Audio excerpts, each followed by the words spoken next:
Welcome back to the series on pots, pans and packaging. What I store my food in is just as important as what I cook my food in. And if I'm going to buy good quality food, then I want to make sure that all of my food is stored in good quality. Storage jars is my favorite thing. So I'm a jar collector. I don't go out and buy jars, I just collect jars. So here's one shaped jar that I got the Changing Habits team to put the coconut oil in so that I could have a jar that was half the size of the litre jar. So that's the litre jar and that is the 500 ml jar. So sometimes and they're both about the same size, they look great in my pantry, but this is what I store my nuts, my seeds, my herbs, my grains, my what else do I have in there? That's probably about it. Nuts, seeds, herbs and grains are the major thing. Oh, cacao wafers, my chocolate chips, vanilla pods, so anything like that are stored in these types of jars. I also have other jars that I use in the fridge. By the way, these can be used in the fridge. I might ferment some coconut yogurt or some coconut water and I'll put them in these jars. I also have other jars that I might make pestos and mayos, and I keep these jars, and I'm particular about the jars that I pick. I have to tell you about this jar. I've probably been collecting this size jar for nearly 40 years. It started as a yogurt maker called Hakea, H-A-K-E-A, and if Hakea is out there still and you know what I'm talking about, you were my favorite jar, and I would buy Hakea yogurt and then I would save the jars and all of them would be in my pantry. So I've never spent a lot of money on jars, it's just the food that I spend the money on in order to do that. These are another type of jar that I absolutely love. So these might have also my pestos and my mayonnaises, or I make chili jam and I put the chili jams in them. So that is a jar that my dad loves the jam in. So whenever I go to his place, I just collect all of his jam jars and use them. So it's just about, figuring out what you like. This is another jar that I like. It's got the same lid sizes. I don't know if you've noticed, but they're the same lid sizes. So if you lose a lid on one, you've got it for the other jars. So I will use that. I used to use it for my spices, but that's changed. Let me show you what I use for my spices. So at Changing Habits, we have products, and one of the products that we have is our all natural seaweed salt. So this is Himalayan salt with dulse in it. And I always add more seaweed to it because I do have some dulse available to me, so I add some more to it. So what happens is that you just take off the label. The label's really easy to take off, and then this is what has become my spice jars.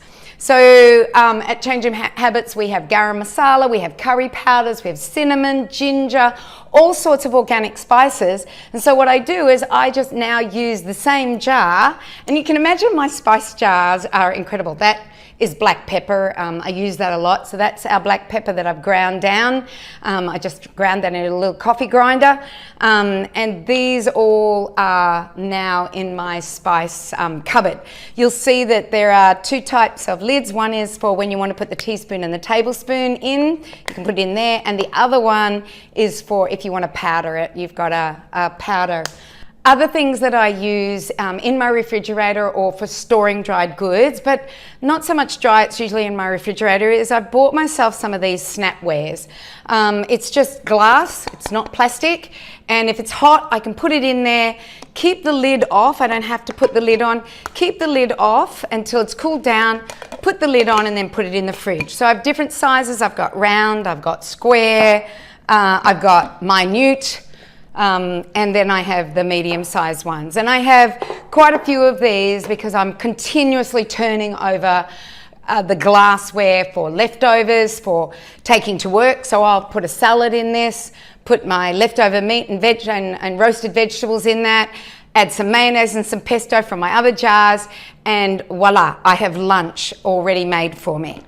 The other thing that I use for my fruits and vegetables when I'm storing them is that I will use these types of, this is actually for not only purchasing them, so you're not using plastic bags, but this is just an organic cotton, I guess, sleeve. It's almost like a pillowcase, a small pillowcase. And this one is the swag.com.au. So you can buy different sizes of those. I'll often take them with me to purchase my vegetables. I actually don't have to purchase too many vegetables now because many of them are grown on my farm, and so I'll just go up to the farm and collect everything.